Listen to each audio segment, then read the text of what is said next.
Welcome to this seminar on the 2021 Energy Efficiency Champion in Europe.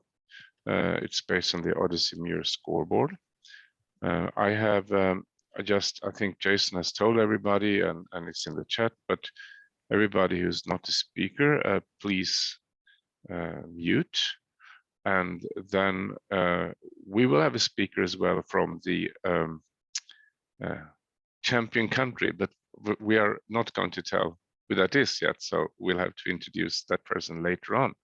But we're really happy to see that there was so much interest for this project, and it's a kind of a how can I say? Yeah, it's a first for us, for eceee and Odyssee-Mure project together to work on the scoreboard. As I'm sure you're aware of, that eceee in the US has, they don't call it scoreboard, but it's the same. It's kind of a benchmark. I think they say scorecard instead. But they have started with the national one. They have, of course, for states and for cities now and for countries. So this is, say, the first baby steps in Europe to do this for countries.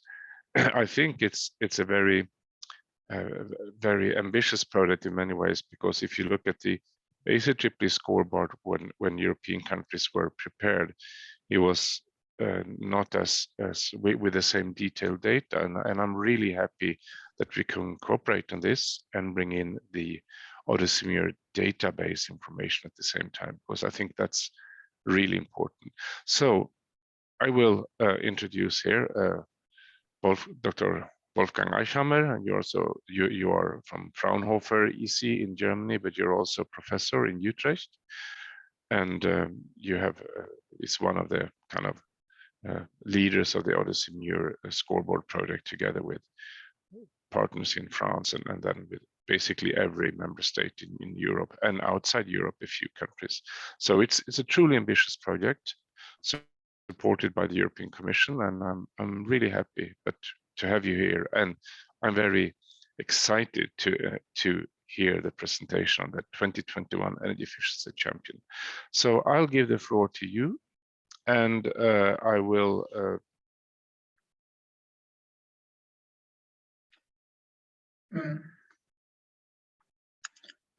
Niels, now I couldn't hear you. Can you still hear me? I can still hear. We can still hear you. Okay, perfect.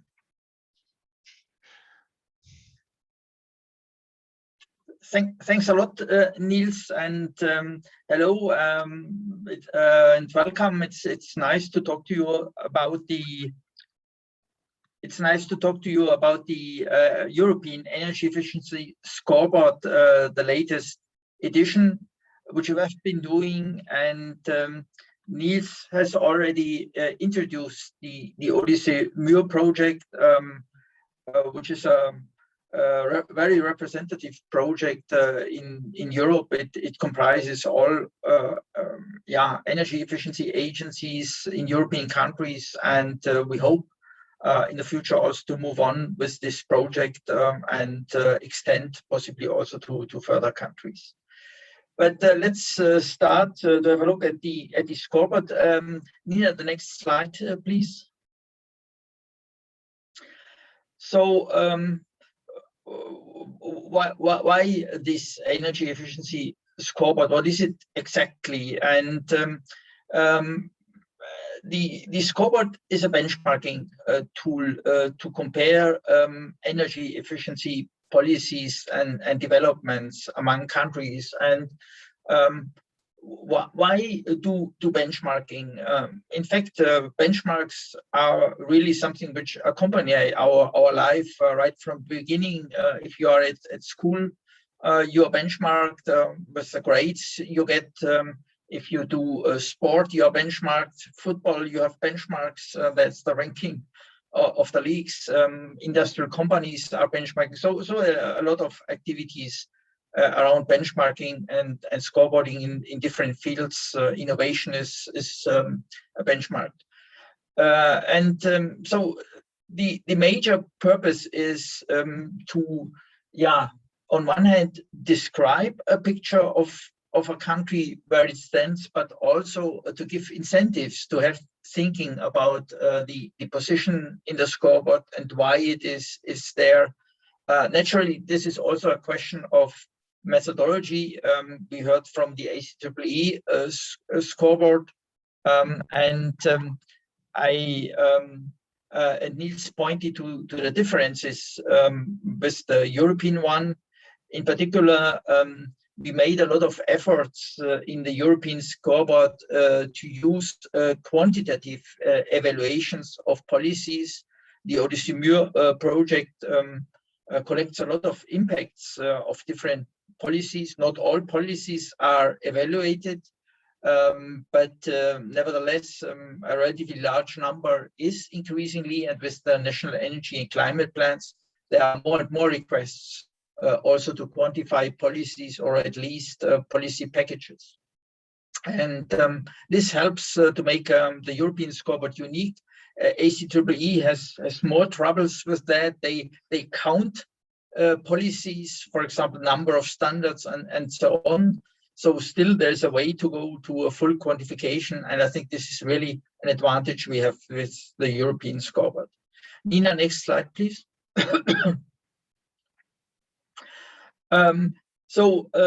This scoreboard helps to raise the profile of energy efficiency. There's a lot of attention if efforts are scored and the comparisons are made. People ask why, and so this triggers discussion. It also increases transparency about progress, about impacts, where we stand. And it helps also learning, because you can look at different countries, how they are positioned, how they came to there, or what is different. We do naturally, when we do these comparisons, we do a number of adjustments. For example, we adjust for a number of structural differences. We know industries are different among different countries. Some countries have heavier industries, other lighter industries. So that makes a difference. And so adjustments are made for that. We also know climates are different. Nordic countries are colder than southern countries. So adjustments are made there. I already said quantitative effects of policies are considered. And in a way, we also try to have different angles in the scoreboard. We look to the past in a way. How did a country come to the present position? Where does it stand now? And what are future implications, notably when we look to the policy side? The indicator, the scoreboard combines a number of parameters into a single score. So it's naturally also a methodological issue which is behind the establishment of this score. But this allows also to communicate in a way, in a relatively simple manner. And then when the result is there, one can dig deeper into different sectors, into different energy uses, in order to understand better what is going on. Next slide, please. So this shows how the scoreboard is essentially composed. It has 3 parts in it. It's the achieved. The first part is the achieved level of energy efficiency. So that is in a way one component here. We have the achieved progress or the trend in the indicators which are used. That is the second component. And we have this evaluation of the policies. And this is split by the different sectors. We have transport services, households, and industries. And these 3 components and the 4 sectors, if you wish, are combined. There's a methodological description how this is exactly done, which can be downloaded also from the website of Odyssee-Mure. And then with an equal weighting between these 3 parts here, the overall score is then calculated. We had a number of discussions about the equal weighting. You can give arguments, maybe policies are more important than where you are or where you came from. But nevertheless, all three components appear as important ingredients in energy efficiency. So our conclusion was an equal weighting seems to be most appropriate in the absence of really good arguments to differentiate the weights among these three components. Next slide, please.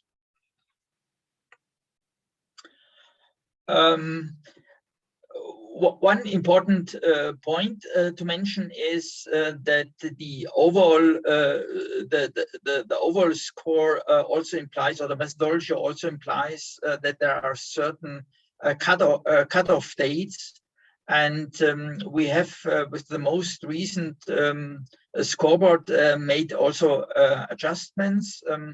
Previously, we took a longer time period starting from the year 2000 to present. But we decided now with the most recent one to reduce this to a shorter time period, 2010 to 2000 up to now, in order to put more weight, let's say, on the more recent times rather than the early achievements. As you can imagine, if the trends we consider are long, then the earlier periods also have quite some weight, and this is particularly the case. For example, if you look at Eastern countries, they made huge progress in the trend, for example, over time. In the early 2000s, due to the old industries that were present in those countries, and in order to put it a bit more on a level playing field, we decided to shorten this time period now starting from 2010. And similar for policies, you can imagine that a number of countries may have earlier and strong policies, which is good. But when we look now to the 2030 frames, the more recent policies get a higher weight. So these were reasons for doing those changes. I already said we have the 4 sectors here. We have also cross-cutting measures which are considered and which are taken into account. And the basic data stem on one hand from the Odyssey database on energy efficiency indicators and from the Mure database on energy efficiency policies, and you can consult those databases on the website. Next slide, please. So let's first start with the first component, the first ingredient to the scoreboard, the level. You can imagine that the level, the energy efficiency level of a country, which it has today, in a way represents today's performance level. So it's a presence in a way. And the level score answers the question, how is my country currently performing with respect to energy efficiency? And the quantitative measures of a country's performance of the present time, they are influenced naturally also by autonomous developments, as it's based on indicators. It's influenced by energy prices, and it's influenced also by policies in place. And this is the case in all major sectors of the economy. I already said that the scoring is based on adjusted indicators, and we use wherever possible physical indicators for energy efficiency. So it's not merely energy intensity, but physical indicators, such as, for example, in the buildings, we use the energy use per square meter and per building type, or we use the share of public transportation in the total land passenger transport, or wherever possible, we use also specific energy consumption for industrial branches, which is then composed to the overall index for the industry, and thus the level here. Next slide, please. Now we come to the first question, and we are looking at the level. So across all sectors, which country, according to you, could be best positioned with respect to the level? According to the recent scoreboard, we put here 4 countries there. We have Denmark as a proposal, we have Ireland, we have Spain, we have Switzerland, and we have Lithuania. And I think, Jason, you sent you put in the chat the voting that you can do, and so people should now very quickly vote with respect to level, which country could be the most performant one. Great. Wolfgang, this is Jason. In the chat is the link to the Mentimeter poll with the same country choices that you just showed. So everybody can use the chat to go to Mentimeter and then select which country you think performs best on level. And you can start to see, hopefully, the results.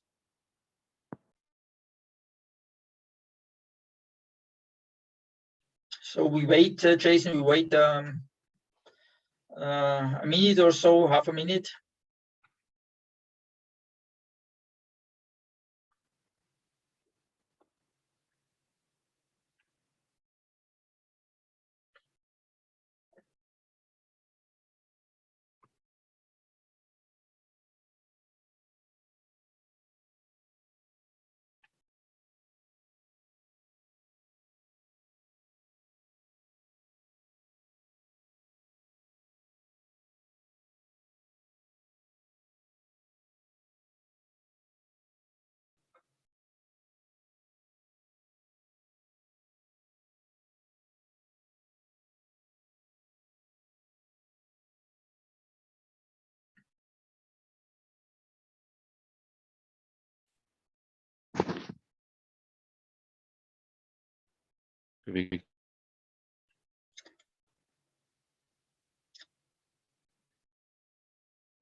Please bear with us.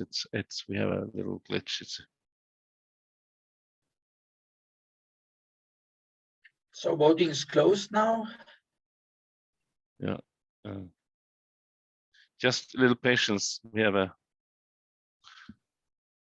Hello, everyone. Sorry for the delay on showing the results. We'll try to make that happen the next time. But I can report, based on the voting, that most people thought that Denmark was the leading country for level, which received 13 votes. Second place, Ireland, with 6 votes, and then Spain and Switzerland tied for third, fourth, respectively, followed by Lithuania. So Wolfgang, Denmark looked like it got the public's choice for level. And now Nina can show the next slide, and we'll see if they got it right.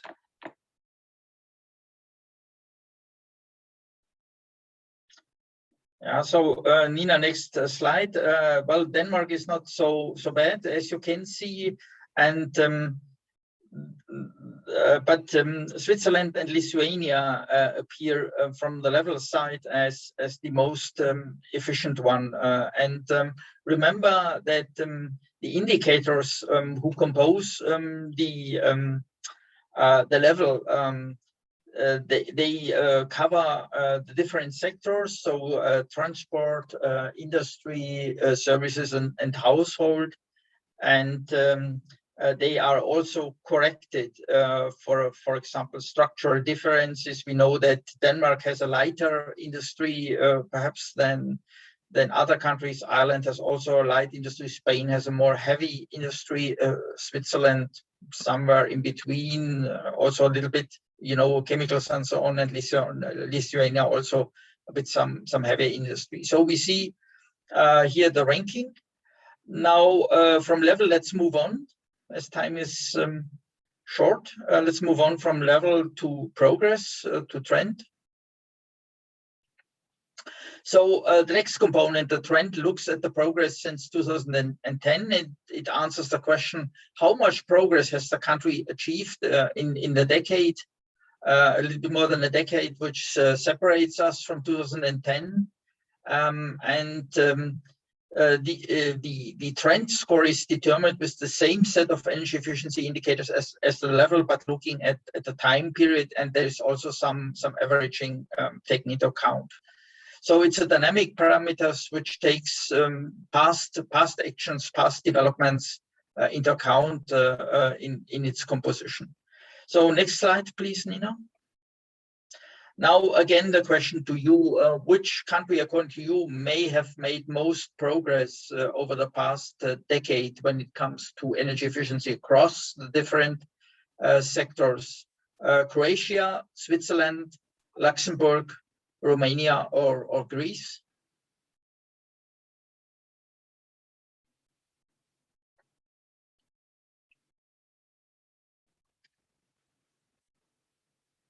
So again, the poll pops up.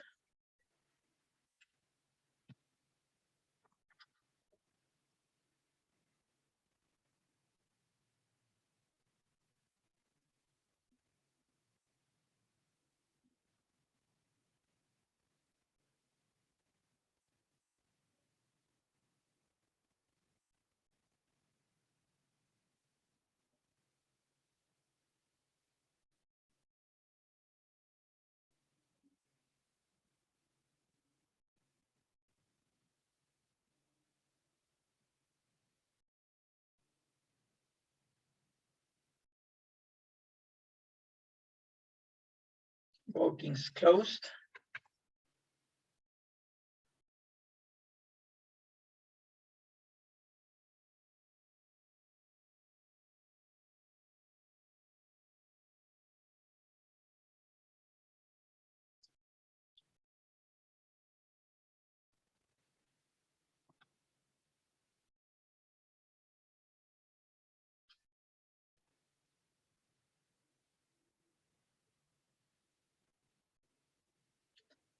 And Jason, you're going to read the result? Again, we're going to try to get this right. We just have some suspense building here. And if we can't, then I'll orally report back again.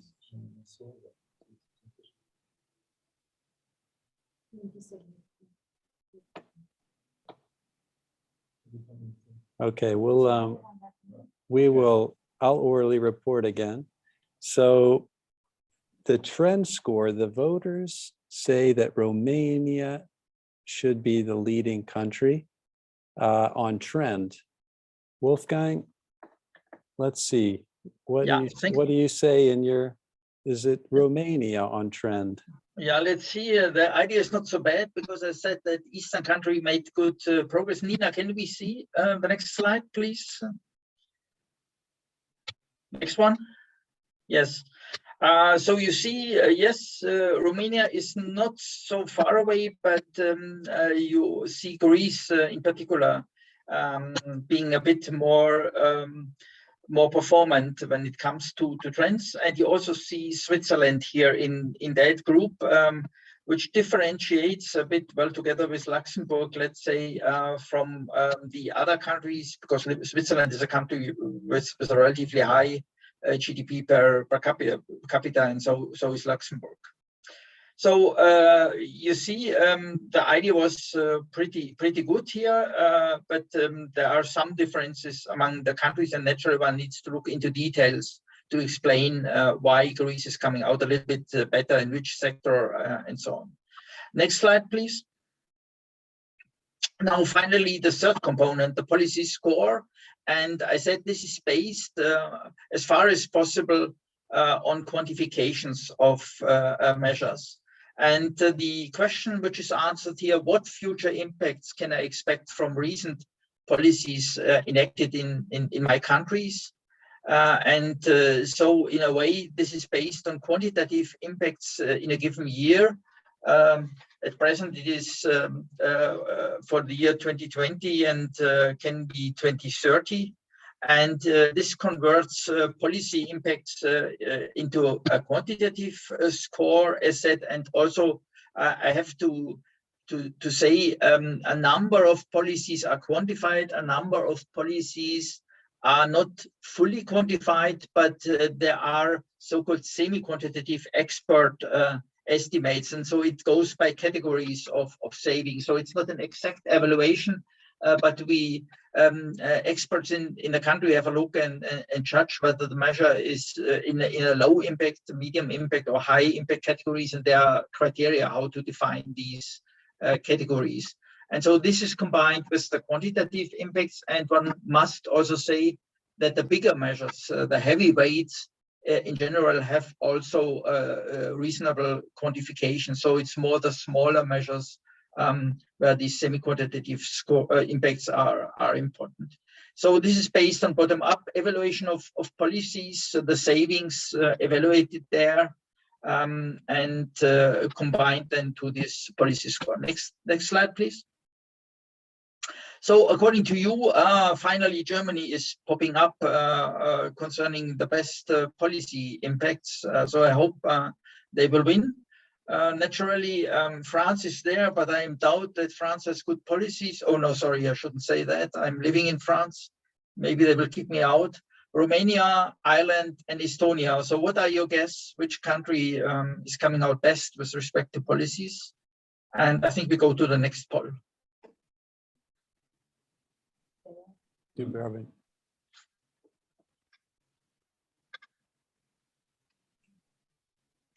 And this time, Wolfgang, we're gonna just hang out here and let the Mentimeter work on its own separately, and I'll report back. Okay.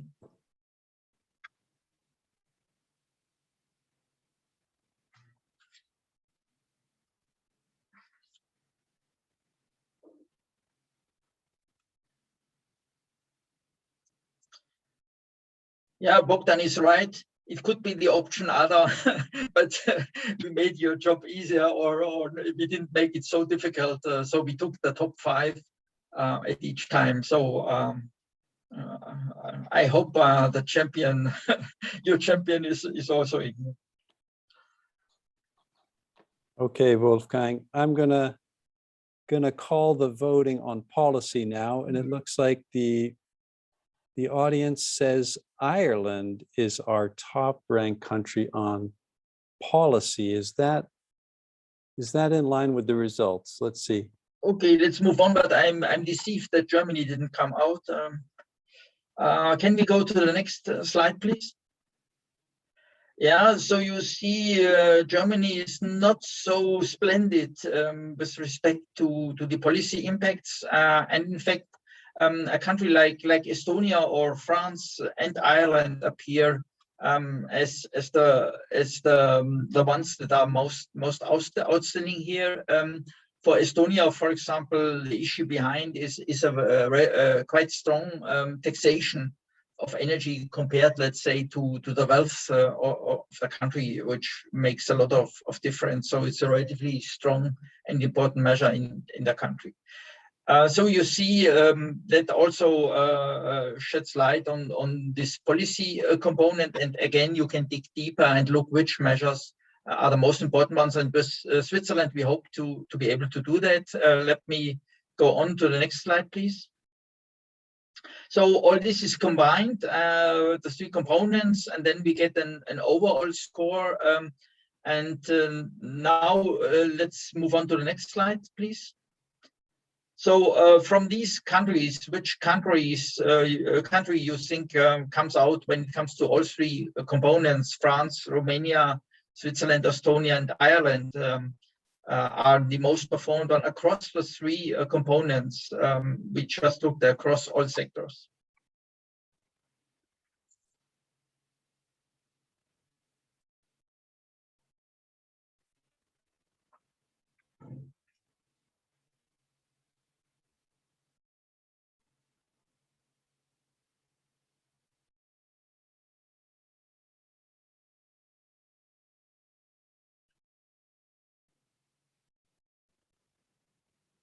So I note Germany is not among the top 5. That sees me a bit.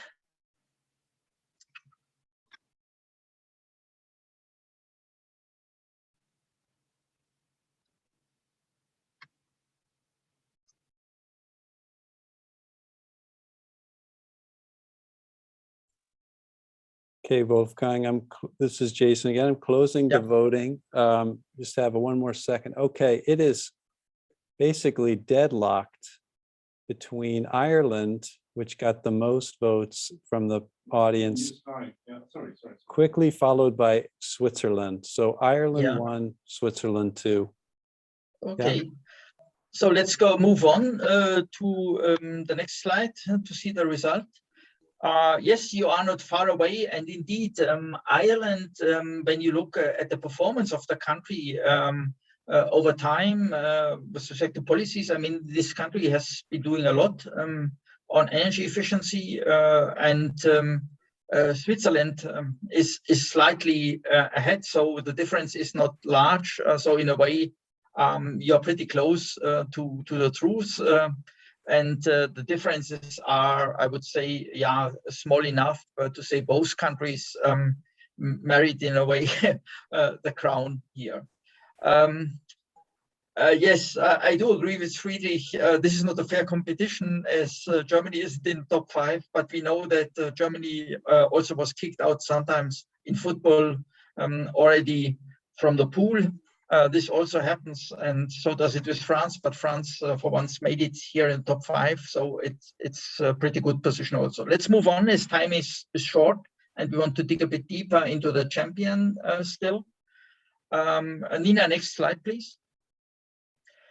Yeah, so here you get the figures for Switzerland. You see here the 3 components, and in particular, the level is high in Switzerland, a bit less on progress, but still good, and a bit less on policies. And overall, I mean, it's the composition of the 3 which makes the position. You saw that Switzerland was not in all of these cases on position 1, but the overall performance makes it then the number 1 in this scoreboard. Next slide, please.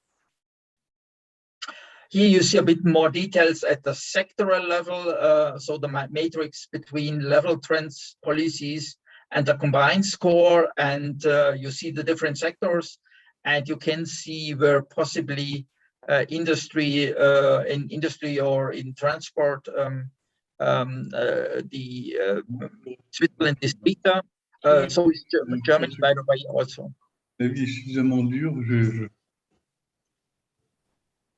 Sorry, Didier. So let's move on. So we could dig deeper. Now we don't have the time here. We could dig deeper into the different sectors and into the components, but very briefly mentioning a few points. Switzerland scored top 5 within the top 5 in levels and trends. As you see in policies, it was close to top 5. It got good scores also for industry level and strong policy scores, especially households services, notably also to some degree industry. And it has, compared to previous scoreboard, it has lost a bit ground. Last year's scoreboard, remember, we changed the time period from 2000 to 2010 only to include the more recent policies. Only.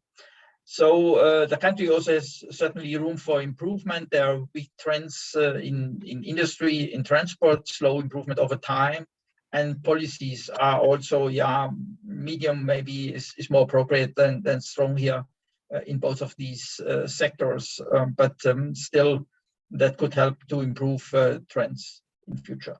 Next slide, please. Ireland, as you see here, came second, and here also the level was excellent. The policies also, as said, and progress was a bit weaker, and this is why overall this made the second place. If Switzerland is taking into account in the EU, it is the first place. And again, there are sectoral differences which we can't for the moment here. We don't have the time to dig in deeper. Next slide, please. So again, why did Ireland well? It came third in the policies, activities, and high impact measures, notably in transport, in household and services. You can dig into the details and look at that. It has high efficiency level in industry. Remember, there is correction for the fact that Ireland has a less energy intensive industries and households came also high rank. And in the trends, it was a bit weaker, it came to 7th, and there was particular strong progress in households and transport. Room for improvement, certainly the transport sector is in all of our countries, but in Ireland, particularly difficult, and service sector also. Next slide, please. So you can establish a map here, how the countries are performing from upper to middle and lower values. We grouped here the scores above 0.7. Oh, I forgot to say the normalization is to 1. So scores above 0.7. There are notably Switzerland and Ireland, and the middle scores, there are a number of countries, that's the yellow color, and then the lower values, or let's say the violet color, meaning there is not sufficiently data for the different indicators to establish the position. That's the case for Norway and for Sweden. Sorry, for Norway and for Serbia. Next slide, please. Final remarks on the methodology. Do we account for comfort and standard of living? One could imagine that, for example, poorer countries, they heat less, and or heat less rooms, so they appear as more energy efficient. That's possible, as we don't take into account the level of energy services. But nevertheless, we look at these long-term trends in particular, and also one can assume, at least within Europe, over the past 10 years, that reasonably the level of services has not changed drastically. We have the issue of energy poverty, that some people, some part of the population are not able to heat properly.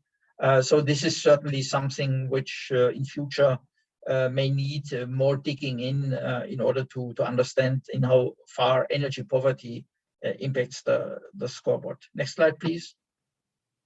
About weather fluctuations and differences in industry, I already said we correct for weather fluctuations for the differences of climate across the country.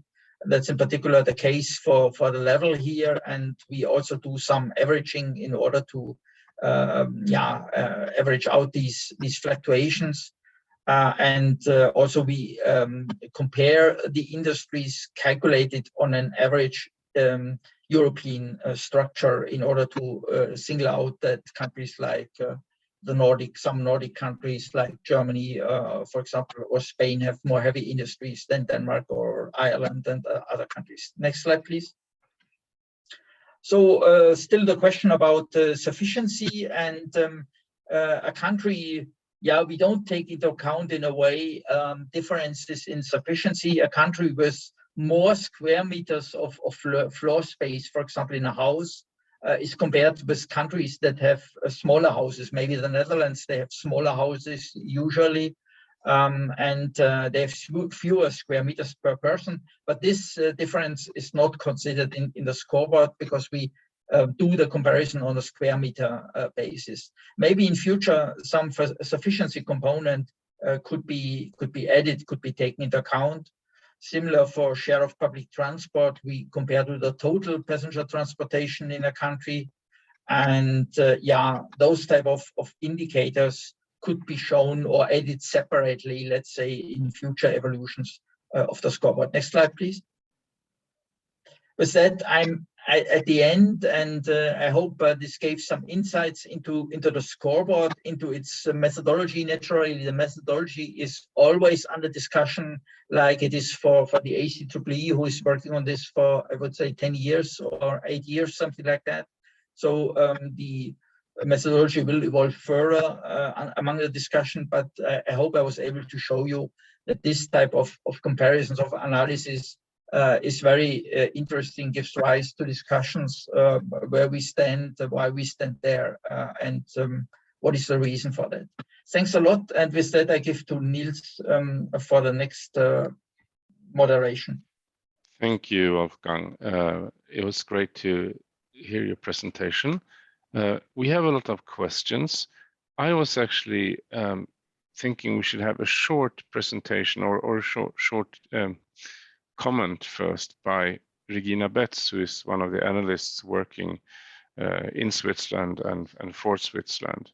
So I think that Regina, you could simply turn your video on and we'll hear you first. Well, you now understand why I didn't introduce Regina from the onset, because we didn't want to give away that Switzerland is the winner. After that, we will take questions and a discussion with Wolfgang and Regina. I will read all your questions in the chat, so you will have to write them in the chat, and then I'll kind of hand them out to our small panel of two, Wolfgang and Regina, after that. So Regina, please.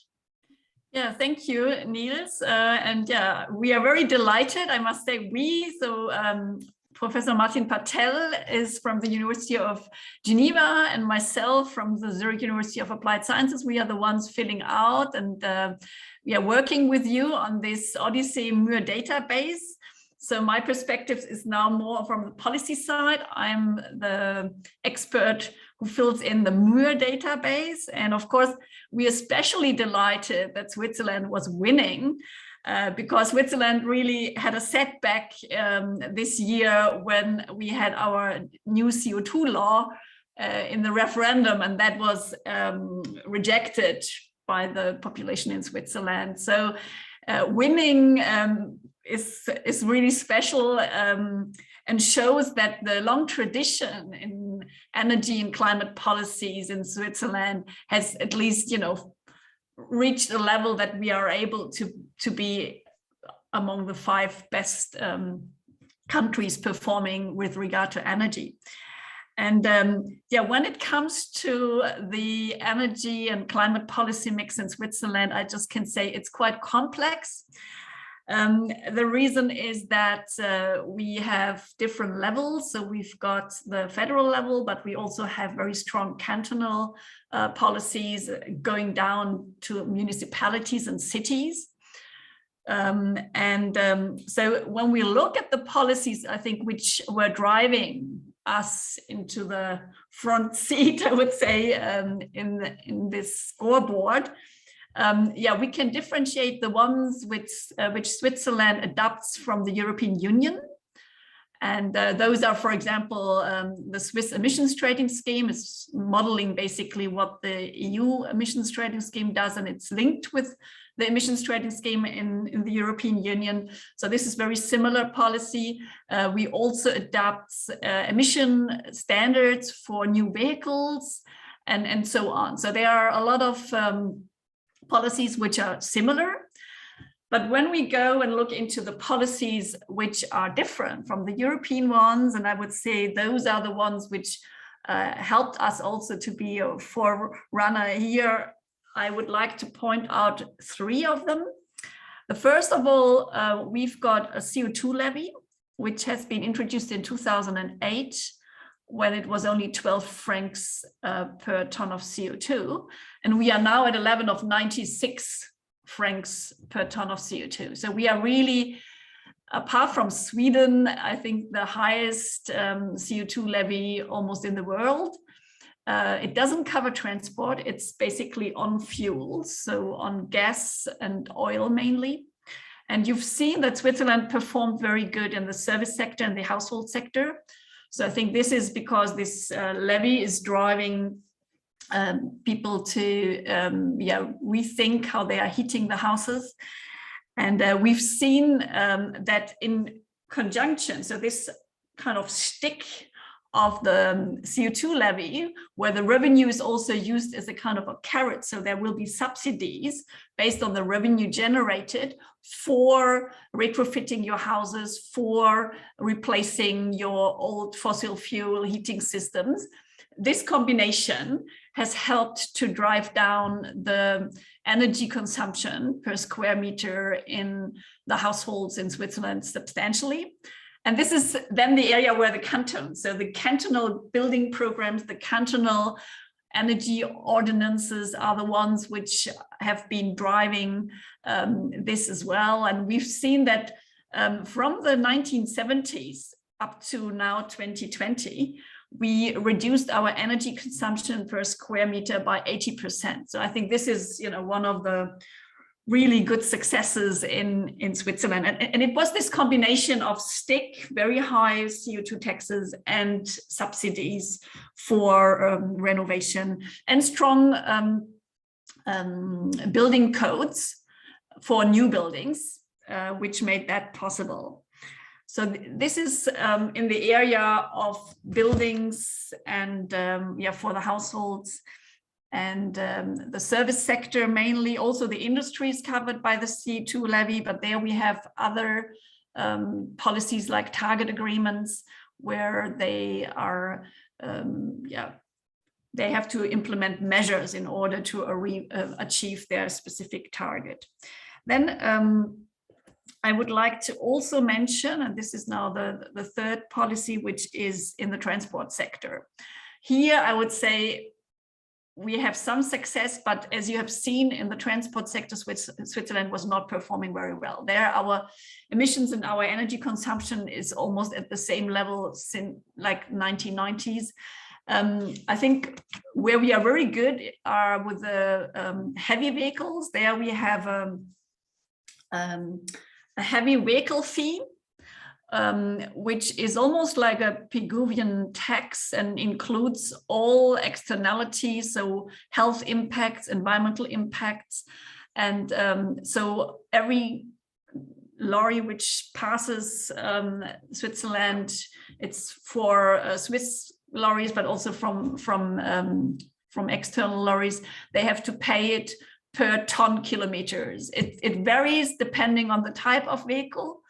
But I think that's a quite good policy, which is helping in that sector. However, the majority of the energy is consumed by person vehicles, and there we are not so good. I would say the policies we have in place there are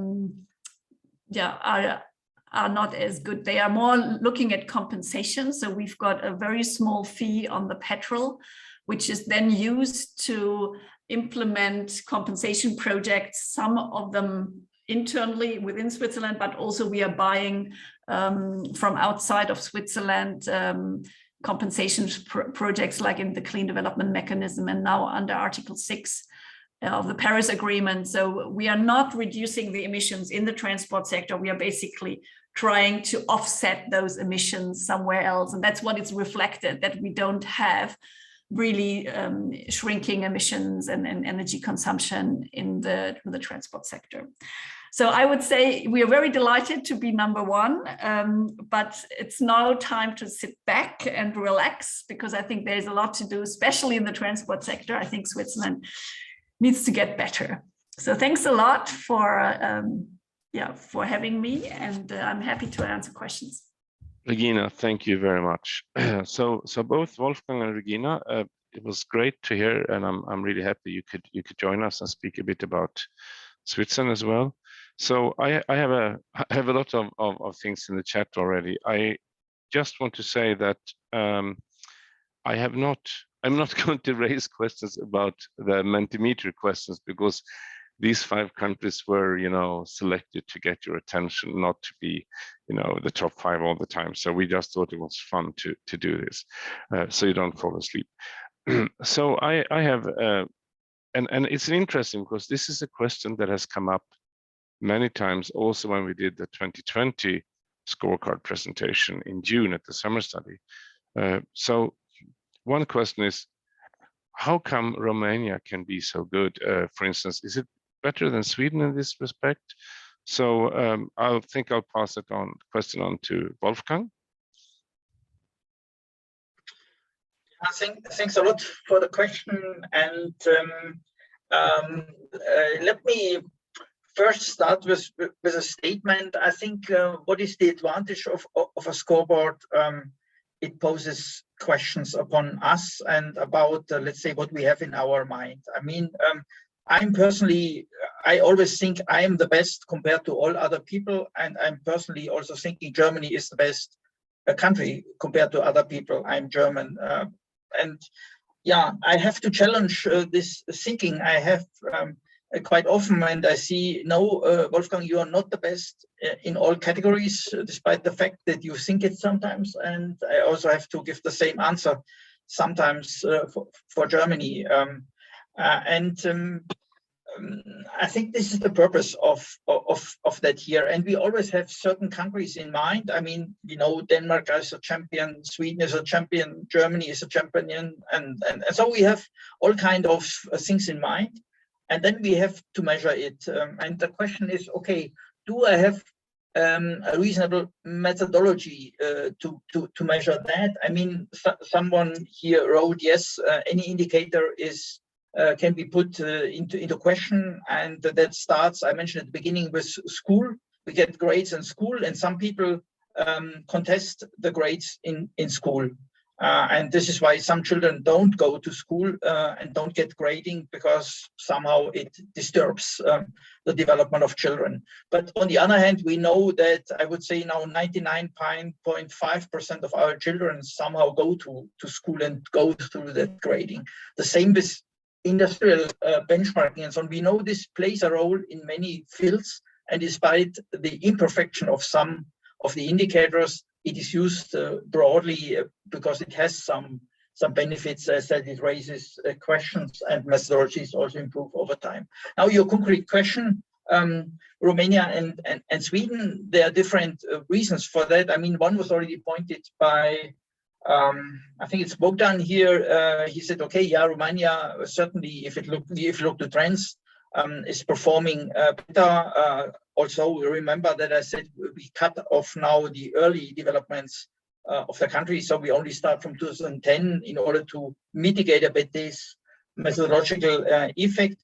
But nevertheless, Romania can improve more than Sweden. That's certainly the case.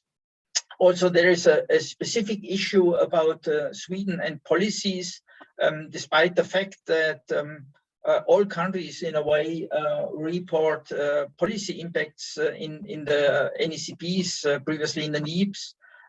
Sweden has difficulties in quantifying policies, and so that's certainly also from the quantification point of view a difficulty. I had a discussion with the Swedish people in the time when you have targets ahead of you, which are quantified. When you have to tell how much you are approaching the targets, you must, in a way, develop methodologies to evaluate or to quantify policies. But in Sweden, it seems particularly difficult, while I see Friedrich Seefeld here in the German context. We work annually on the quantification of all different types of policies. So you see, there are a number of reasons why Sweden isn't there. Let me also mention Sweden's, and Niels, correct me, people in Sweden are driving big cars. Unfortunately, so do Germans. And this is why the transport sector, for example, is a particularly difficulty in a different country. So long answer, I hope it gave some insights.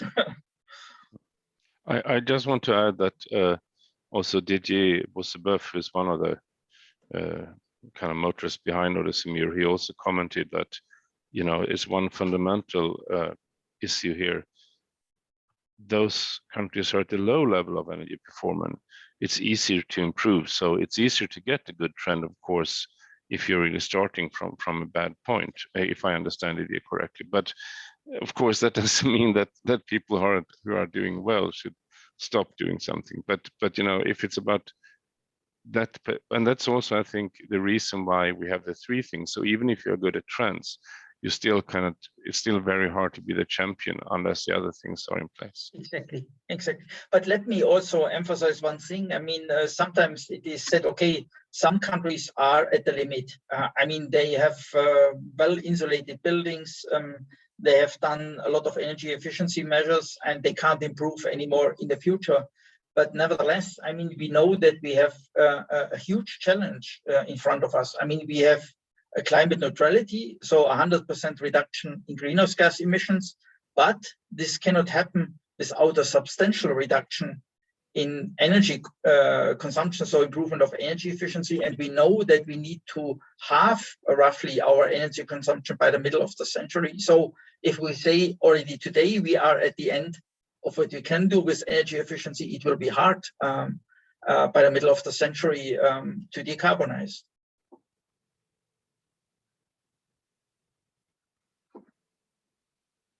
Niels, now I can't hear you. Sorry, I was muted. Yes, do we have any other question here? Or would Regina like to comment on something of these questions simply? I mean, you gave a very good comment regarding Switzerland, but in general, is there anything you want to add? I see no more new questions in the chat. Yeah, here's one more actually. The question methods. What about benchmarking against a climate neutral scenario? I think I'll leave. It's a very good question, so actually we'll leave that to Wolfgang first. Sorry, Regina. Yeah, but maybe as I've talked a lot, maybe Regina, you would like to profit from saying a few words before. Yeah, I was just trying to answer. Also, Didier was mentioning that, of course, Switzerland, we don't have these energy and climate plans like you have it in the European Union. But of course, there's also modeling and things like that, which is done in Switzerland. So, I mean, we have a bit of more of a challenge to fill out some of the Odyssee-Mure. But I think there is substantial amount of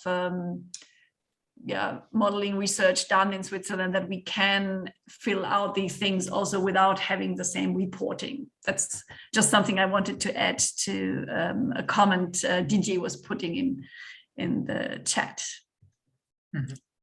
But yeah, back to you. I think this question is very interesting about the... Yeah, indeed, Jan, thanks a lot for this question. And indeed, that's another way of looking at the benchmark. And I would assume when it comes to comparison or benchmark against climate neutrality scenario, we are all pretty bad. I mean, I know in Germany, when I look, for example, at the industry sector, we are leveling off instead of increasing, let's say, our paths and the buildings also. So we are not at all yet on the climate neutral scenario, but it's a good suggestion and gives ideas for developing, let's say, a kind of other tools or a second way of looking at the countries here. So we will take this idea and have some more thinking.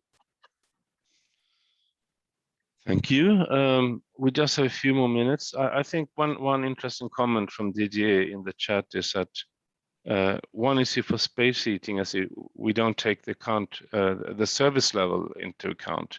And Romania and Bulgaria have lower temperature level, about 30%. And this also means that on fuel poverty, they are actually almost fuel poor. So it also comes out better there. At the other end, also, I think this is the same, and you have to correct me, Wolfgang, but this is the same kind of methodological question that comes to sufficiency.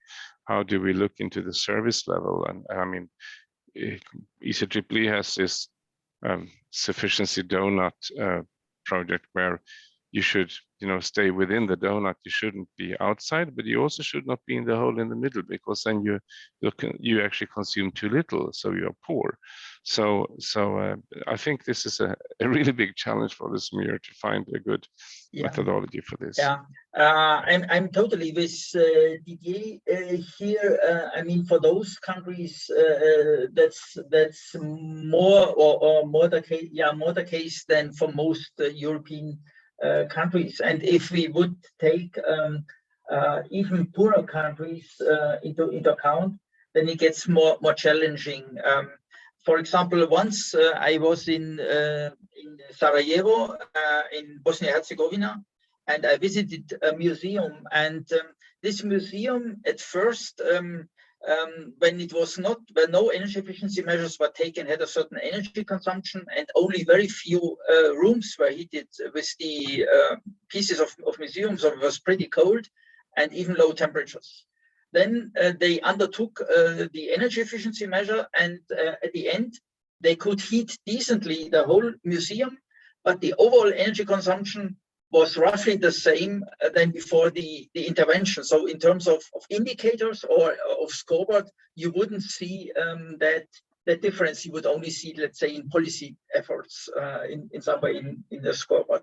So yes, this is something one would like to improve. Now here we are bound by statistics, and for example, the square meter we can in a way correct, because we have the square meters for the buildings, while statistical time series for temperature differences across the years are pretty rare in the different countries. So it's more difficult to separate. You could add up additional efforts. For example, there have been surveys and so on, in order to establish these kind of differences among countries. So it makes it a bit more complex from the data side, but in principle, these things could be corrected for countries where it appears as most relevant for the scoreboard. Thank you. We are about to close. I just want to say, if you, Regina has some very final word to say as well before we say goodbye to everybody. Not really. I'm very delighted still that we were winning, and let's see how it will turn out when we have a climate neutral efficiency level in the future. So I like this idea, and it will be interesting to see how to implement it. So okay, thank you. So I really thank you very much, everyone, and thanks for joining us late in the afternoon. We have dropped off a bit, but it was still enough people. This presentation will also be online as a, let's say, a slightly simplified infographic. Well, it's the same content, but of course, without the Mentimeter questions on the Odyssee-Mure website in a day or two. So I'm very grateful for everybody to join, and thanks. And I wish you all a very pleasant evening. And of course, first but not last, a very warm thanks to Wolfgang and Regina, who joined us and gave these presentations. Thanks a lot. Okay. Thanks for the invitation. Bye-bye to all. Thanks as well, and happy Christmas already. Indeed.